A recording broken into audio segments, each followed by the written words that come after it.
Good morning Maranatha. Sebelum kita ke gereja masing-masing, marilah kita sedikit merenungi firman Tuhan. Sebelum kita merenungi firman Tuhan, mari kita berdoa. Ya Bapa, disembah dan nama Tuhan Yesus Kristus, terima kasih atas firman-Mu pada hari ini. Pada hari ini kami sudah bangun dari istirahat kami dan mendapatkan kesehatan yang berlimpah dari-Mu. Tuhan, sebelum kami menuju rumah ibadah kami masing-masing, biarlah kami memenuhi sedikit firman-Mu agar menjadi berita bagi hidup kami. Terima kasih Tuhan, dalam nama Tuhan Yesus Kristus kami doa. Amin. Saudara-saudara sekalian, renungan pada hari ini diambil dari Lukas 3 ayat 7 hingga 18 dengan tema buah pertobatan yang sejati. Hari ini diambil dari Lukas 3 ayat 8a. Jadi hasilkanlah buah-buah yang sesuai dengan pertobatan. Saudara-saudara sekalian, pohon mangga yang bertumbuh dari benih biji hingga berbuah mangga yang segar dan manis bukanlah suatu proses sederhana.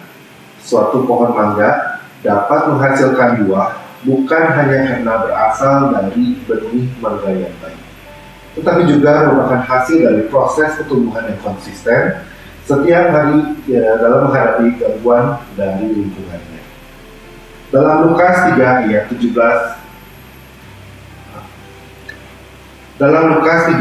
hingga 18, Yohanes Pembaptis menyerukan pertobatan sejati kepada orang banyak yang datang untuk dibaptis olehnya.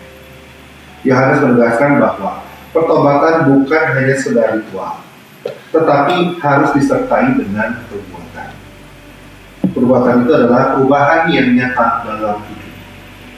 Pertobatan yang sejati merupakan peristiwa konsisten hari demi hari dari seseorang yang mendengar dan menerima firman Tuhan serta melakukannya untuk hidup sesuai dengan firman tersebut.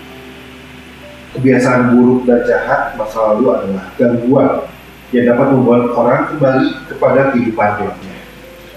Selain itu, lingkungan atau komunitas juga memengaruhi proses pertumbuhan rohani setelah pertobatan. Saudara-saudara sekalian, jangan biarkan pertobatan kita hanya sebagai formalitas saja, tanpa perubahan dalam kehidupan kita. Marilah kita menunjukkan buah pertolongan, mulai dari perubahan pola pikir yang semakin sesuai dengan firman Tuhan, dan juga dalam seluruh perbuatan kita yang konsisten hari demi hari. Seperti pada buah pohon, demikian juga pertobatan kita akan terlihat dari perbuatan dan karakter kita. Secara refleksi kita pada hari ini adalah buah-buah yang sesuai pertobatan tidak bisa dihasilkan dalam semalam, namun melalui proses panjang dalam seluruh hidup kita. Dan saudara, renungan pada hari ini kita tutup dengan pertanyaan pendalaman. Apakah hidup saya mencerminkan pertobatan yang sejati dan menghasilkan buah yang nyata di hadapan Tuhan dan sesama? Mari kita minta bimbingan Tuhan setelah pembacaan firman. Tuhan Yesus, terima kasih atas firman-Mu pada hari ini. Kau sudah mengingatkan kami semua untuk berbuah dalam kehidupan kami sehari-hari. Tuhan pimpin karena kami masih hidup dalam dosa, kami masih hidup dalam cara-cara yang lama, namun Tuhan selalu membimbing kami untuk menuju jalan yang lebih baik dan lebih benar.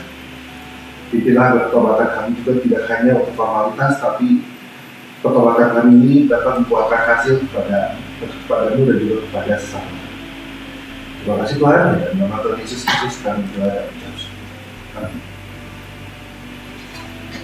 Visi-misi Universitas Kristen Maranatha. Visi Universitas Kristen Maranatha menjadi perguruan tinggi yang mandiri dan berdaya cipta, serta mampu mengisi dan mengembangkan ilmu pengetahuan, teknologi, dan seni abad ke-21 berdasarkan kasih dan keteladanan Yesus Kristus. Misi mengembangkan cendekiawan yang andal, suasana yang kondusif, dan nilai-nilai hidup Kristiani sebagai upaya pengembangan ilmu pengetahuan, teknologi, dan seni dalam penyelenggaraan Dharma perguruan tinggi. Baik saudara, selamat beraktivitas, selamat beribadah, Tuhan memberkati. Salam integrity, care, excellent. Tuhan Yesus memberkati.